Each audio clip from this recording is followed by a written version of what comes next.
ज्यादा पैसा भारतीय जनता पार्टी के पास चंदे के रूप में आया है, इलेक्टोरल बॉन्ड्स के रूप में आया है।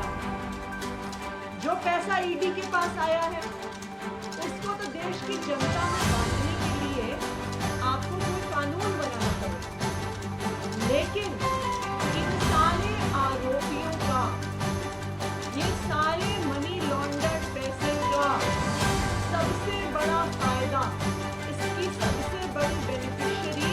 भारतीय जनता पार्टी रही। तो अगर आप इन भ्रष्ट कंपनियों का पैसा, इन मनी लॉन्ड्रिंग कर रही कंपनियों का पैसा देश की जनता में बांटना चाहते हैं, जनहित में बांटना चाहते हैं, तो मैं आपसे आग्रह करती हूं कि जो 41 ऐसी कंपनियां हैं जिन पर आईटी की रेड हुई, जिन पर सीबीआई की रेड हुई, जिन पर इन्फोर्समेंट डायरेक्टोरेट की रेड हुई और जिन्होंने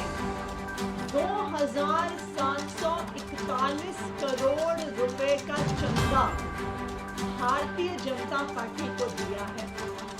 आपको उसको बांटने के लिए, उसको जनहित में लगाने के लिए आपको कोई कानून नहीं चाहिए। तो मैं उनसे आग्रह करूंगी, मैं भारतीय जनता पार्टी से आग्रह करूंगी कि वो आज आकर पब्लिक में ये घोषणा करें कि 2741 करोड़ रुपए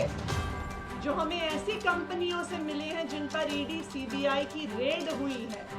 उसको हम प्रचार में खर्च नहीं करेंगे, उसको हम चुनाव में खर्च नहीं करेंगे, उसको हम देश की जनता में बांटेंगे, हम किसी चैरिटी में देंगे,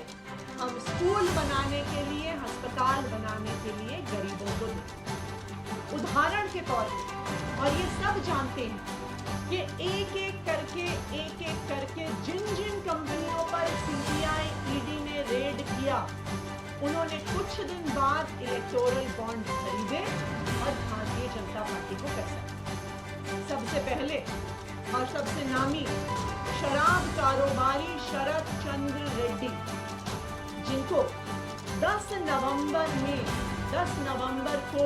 ईडी ने गिरफ्तार किया और उनकी गिरफ्तारी के कुछ ही दिनों के अंदर शराब कारोबारी शरद रेड्डी ने 55 करोड़ रुपए का चंदा भारतीय जनता पार्टी को